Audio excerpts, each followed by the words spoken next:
So what happens when you give an AI access to a solar mining farm? Well, I did it.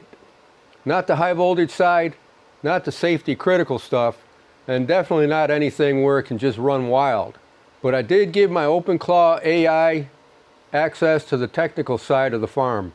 Network troubleshooting, software, config files, dashboards, backups, automation, all the stuff that keeps this place running, but also all the stuff that can eat up hours when one little thing quits working. And after using it for real work, I can tell you this. It's not the magic robot some people think AI is, but it's also not just a toy chatbot. Used the right way, it's a pretty useful extra set of hands. So in this video, I want to show you what I'm actually using it for, what it helped fix, and where I still don't trust it. Because there's a big difference between using AI as a tool and handing it the keys to the farm. And I'm not handing it the keys, at least not yet. The first thing I want to be clear about is I'm not using this to replace knowing what's going on. It works best when you already have some idea of what you're trying to do. In my case, this system has inverters, batteries, miners, network gear, Modbus bridges, Python scripts, dashboards, and a bunch of little services running in the background. That's a lot to keep straight. And when something breaks, the hard part usually isn't fixing it. The hard part is figuring out where the problem actually is. Is it the inverter? Is it the script? Is it the network? Is it Home Assistant? Is it the Modbus bridge? Is it some little service that didn't restart after a power glitch? That's where OpenClaw has actually been useful. Not because it magically knows the answer, because it helps slow the process down and trace the system one piece at a time. One example was after a power glitch. The dashboard started showing inverter timeouts. At first glance, it would have been easy to blame the inverter or start messing with the app, but instead of doing that, we traced the path. The software is trying to read the inverter through a Modbus bridge out on the network. So the first question was simple. Can we still reach the bridge? And the answer was no. That changed the whole direction of the troubleshooting. The inverter wasn't the first problem. The app wasn't the first problem. The network path to the field device was broken. It ended up being a network switch that didn't reset cleanly after the power glitch. Once that switch got rebooted, communication came back. Modbus polling started working again, and the miner control side recovered.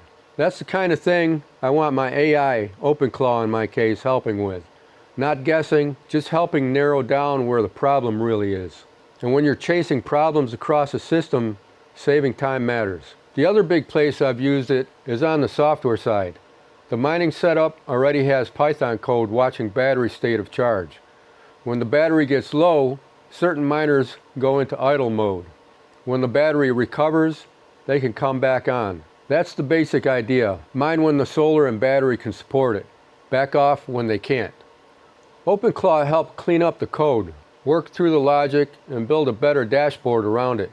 And the dashboard's a big deal because that's the piece I actually look at. I don't want to dig through logs every time I want to know what the system's doing. I want to see battery state of charge. I want to see which miners are running. I want to see which ones are idle. I want to know if the control script is alive. I want to know if something quit talking. So I gave it the Python control script and some parameters. After a little tweaking, it helped turn that into a dashboard that's actually useful. That's not an AI hype video where it builds a pretend app that never touches the real world. This is tied into the actual tools I'm using on the farm. And that's where it starts to make sense. It also helps with the boring stuff. And honestly, the boring stuff is usually where it gets you.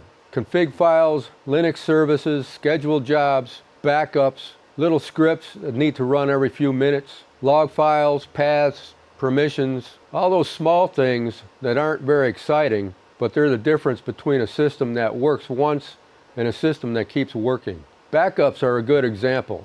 Nobody wants to think about backups until something breaks. Then suddenly, backups are the most important thing in the world. So I've used OpenClaw to help set up and clean up backup jobs, check service files, and document things better than I probably would have on my own. And that brings me to one of the biggest benefits, keeping track of what changed. When you're working on this many pieces at once, it gets real easy to forget what you changed 2 weeks ago. Maybe you changed a polling interval, maybe you moved a script, maybe you edited a service file, maybe you changed an IP address, maybe you adjusted a minor setting. At the time it seems obvious. 2 weeks later, not so much. Having something that can help document those changes as you go is a bigger deal than I expected. Because the farm isn't just hardware. It's hardware plus software plus networking plus notes.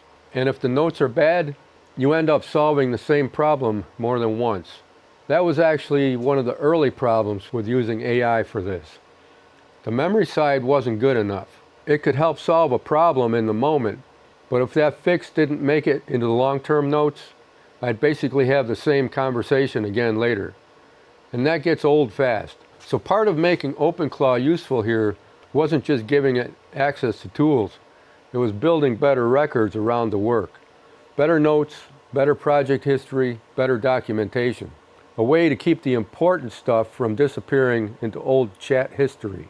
Because if it helps fix a script on Monday, troubleshoot a network issue on Wednesday, and update a dashboard on Friday, but by next week, none of that context carries forward. Then you don't really have an assistant, you have a short-term helper. That's still useful, but it's not the same thing. The more project context it can keep, the more useful it gets. That's probably the part of AI that gets missed in a lot of hype. The setup matters, but the memory matters just as much, if not more. Anybody can get AI to answer a question, and that's easy. The harder part is making it useful over time.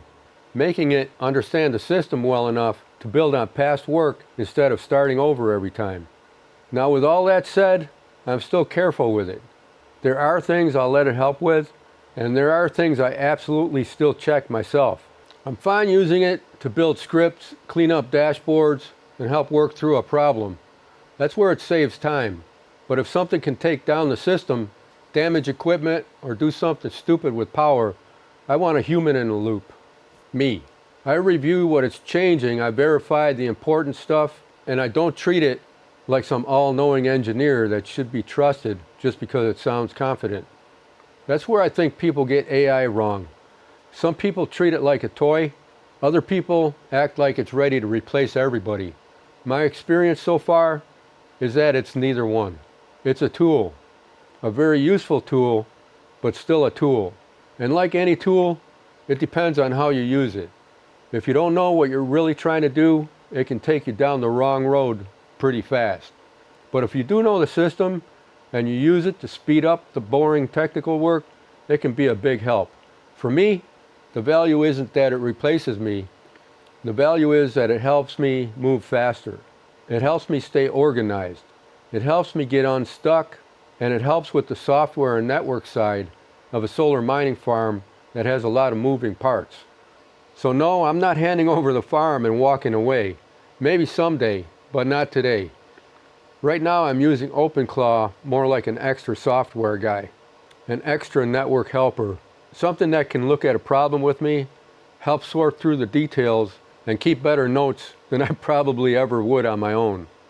And for that, it's been a lot more useful than I expected, because it's actually helping with a real system in the real world. And for me, that's where AI starts getting real interesting. I hope this was helpful, or at least you got some entertainment value out of this video. If so, I sure would appreciate a like, a comment, and subscribe if you're not. It really helps the channel. And if you're buying solar equipment, don't forget about the Signature Solar link and coupon code in the description. Until next time, adios.